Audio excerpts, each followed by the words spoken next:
What it do, y'all? It's your brother man from the motherland coming to you guys live and direct. Back with another one. Want to talk to you guys about something, and it may be out of the norm, but I have to talk about it, and mainly because I was from this, and what I'm talking about is the direction the streets went, and how did it get there, and why did it get there? You get what I'm saying? There's a reason why the streets are the way it is. Yeah, we know, when it comes to biblical prophecy, we know Babylon is falling, it's not gonna get up. We get that. But everything is a process, right? And then one of the main reasons why the streets is the way that it is because the people that are winning now are playing these streets or creating the blueprint are individuals that was never outside, meaning these are individuals that never got their hands dirty. I'm talking about knuckle up, slap box, nothing. These are preppy kids who found hustles, whether it's scamming, whatever, and created this persona because of it. Where when I was growing up, it was never about how much money you had that justified you as being a real one. Where it was, you had to be a real one to be justified as a real one. Having money was just accessory, but you had to be official to be getting respect, to be amongst other real ones, because the soft ones, they stayed in the house. The soft ones didn't come outside. You understand? The soft ones admired the real ones. Now we in times now where your money is your justification of being real. Meaning a sucker could be sitting on a couple $100,000, never have any type of realness behind them, but will have a whole bunch of real individuals protecting him. You get what I'm saying? Similar to what these rappers do. Before the money and the fame, you never heard of these dudes. Never heard about them, never knew they even exist. You know what I'm saying? I still got ears to the streets. I can go ask somebody, yo, what's such and such and such and such? And 9 out of 10 times, it's always, nah, son was a quiet kid. Even when you look up the stories, when you look up documentaries, a lot of these individuals really wasn't built like that, really wasn't from that. You know what I'm saying? They had skills, they had a talent. I'm not gonna never take away that. But you see that energy being shifted into the streets. So now, because you don't have to be a thoroughbred, you have nothing but fraudulent individuals running around. And this fraudulency is causing, you know what I'm saying? I'm trying to find the words around with it. Whoever finds it, put it in the description. But this is what's causing. So now we're in a society, we're in a neighborhood where it's a whole bunch of squares making rules and giving orders. Facts. These streets is not what they used to be. And I'm saying this because yesterday I'm driving with my son, and then one of my man posted up a picture, and I know son, like, you know what I'm saying? Like, I'm like, oh, son was never about that life. Never. Wasn't banging, wasn't doing nothing, wasn't hustling. And even with the hustling, a lot of these dudes who's up aren't never been outside. And no, I'm not promoting it. I'm just trying to give you guys an understanding on why these streets is the way it is. Like the dudes that was outside hustling, I'm talking about outside, not sitting in your couch and waiting for somebody to come knock at your door. Because we already know you're not supposed to serve where you rest at. I don't care if they want an ounce, tell them bounce.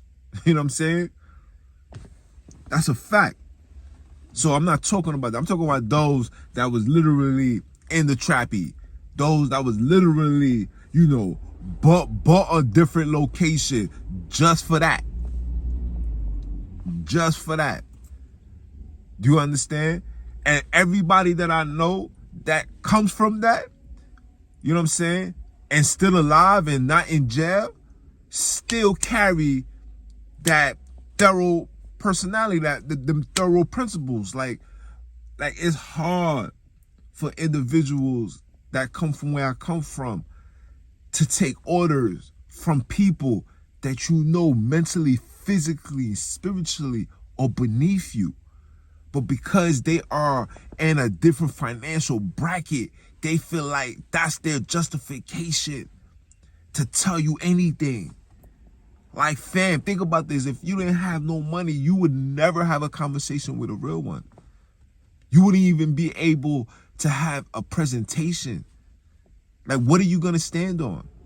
That you was in the crib playing FIFA and 2K? Like, I left the streets alone once my son was born. Once my son was born, it was like, all right, this gang banging, this nonsense, I'm off that. I'm not doing that. I need to be more involved in my children's lives, in my son's life. You know what I'm saying? But prior to that, like, I remember going to places, and if you wasn't an official tissue, and if you ain't get validation from other official tissues, like, you was always going to be tests. And when you got tests, you know what I'm saying, you were supposed to hold your own. A lot of these dudes nowadays don't even do that, fam. A lot of these dudes nowadays are just pure cowards, weaklings, and because of their money, they get protection. Because of their money, they're able to buy guns. Look at the exposure that's happening now, where you get somebody like G Herbo. No disrespect to the brother, but his man just tell him like, yo, son was really never outside. You know what I'm saying? But when you have money, you can make orders, you can make rules, you could do this, you could do that. But in reality, son, you was never about it, bro. Like, I taught my youngins on the block how to throw their hands, bro. Like, I taught them that. This is a fact. Shout out to my son, Five. Shout out to my little brother, Triggs. And everybody that's around them be like, nah, son, my sons get busy. Who you think taught them? You understand what I'm saying? Who you think taught them? You know? But this is what I'm trying to tell you. The same way I taught them, somebody taught me. The only way for me to learn, you had to be outside. Like, I was outside. I was outside. When this gangbanging life was real, when this Crip and Blood thing was for real in New York, listen, that blue flag was in my back pocket. It was to the floor. Like, you would know that I am a lope, bro. You would have knew from a mile away. And I've been in every hood. My mans would tell you. My right-hand man, B.O., could tell you. I've been through the sty, flagging, crates on the neck, riding through Brookline, flag on a bike. You know what I'm saying? Like, I come from that, but real recognize real. Facts. And this is why the streets is the way it is. And granted, a lot of my generation is no longer here. Been in jail. To go to jail, to come home, to see the demographics and how things change. Like, dudes will come home and be like, who the man on the block now? Son? Be like, yeah, son. And people be shocked. You know what I'm saying?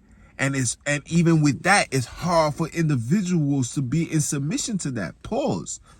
Like, I'm not about to be submissive or submit and have a dude, you know, dictate what goes on in the neighborhood and the community, knowing that someone's never outside getting busy. The streets is weird. You see it now. Like, even with this whole fashion trends, it's like, I feel like these squares was just waiting for the opportunity for these tight jeans, these blonde hair, purple hair. You understand? They was waiting for this opportunity. Because they could not, because when they had to wear the baggy clothes and the Pelles and the Vansons, and you had to walk these streets, it was invalid. Couldn't do it. Because you knew what came along. You know what I'm saying? Like, that whole baggy scene was for the gangsters. It was for the real ones. Now, dudes saying they gangsters, pants super tight, You know what I'm saying? Got wings on their sneakers, looking weird, bro. Dudes walking around with big ass trucks on their feet. You know what I'm saying? And I know official tissues who's in submission to that. Like, yo, son, nah, son. You know, this what the ladies likes, fly, bro. And it's like, it took me a while to even get fitted pants because I just couldn't understand. I'm like, nah, I can't do that. And now look how things is turning. You know, baggy jeans is coming out. But now these dudes is obsessively baggy. Like they don't even get baggy enough to rock it with some proper Timbs. Like dudes don't even know how to rock Timbs right. Come on, son. I could go on and on, but things are just different now, man. These streets is really, really weird. Weird. Doesn't make sense to me how weird these streets are. And I couldn't say it doesn't make sense. I understand why it's weird. Because the people that's running the show are weirdos. Never got busy. Don't know how to throw a hand. Nothing. Only thing they know how to do is dish out money. Yo, I'm gonna pay this man such and such. And then, yo, and like I said, I got my team, I got my peoples, and they'll tell you, like, you know what I'm saying? Like, I know a couple of dudes that had to just you know, be like chameleons, gotta blend in. I can't blend in.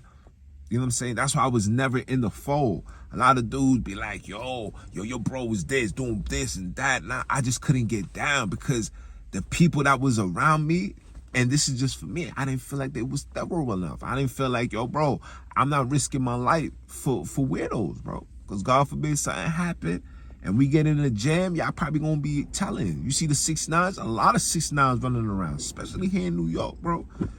Because like I said, these people that's making an income, that's bringing in revenue, aren't me and you. They not from that. They're not from that cloth. They're not from the nitty gritty. They don't know that. It was spoon fed. You understand? Moms took care of them. You know? But it's your brother, man. Support the movement. Repent or Die podcast. You know what I'm saying? Everywhere, man. YouTube, Facebook, Instagram, Repent or Die podcast, man. We in here, and it's just takeover season, man. That's it. You know what I'm saying? I got new equipment. I'm just waiting for this shipment. It's only taking forever. You know what I'm saying? I got new merch. I got it in this sweater. In this right here, it's a brand new sweater. It's white. I don't want to take it out yet. It's samples though, but I don't really like it. But you know. That's what they samples for, you know what I'm saying? You make corrections and then you reship it, you know what I'm saying? But we out here, man. It's your brother, man.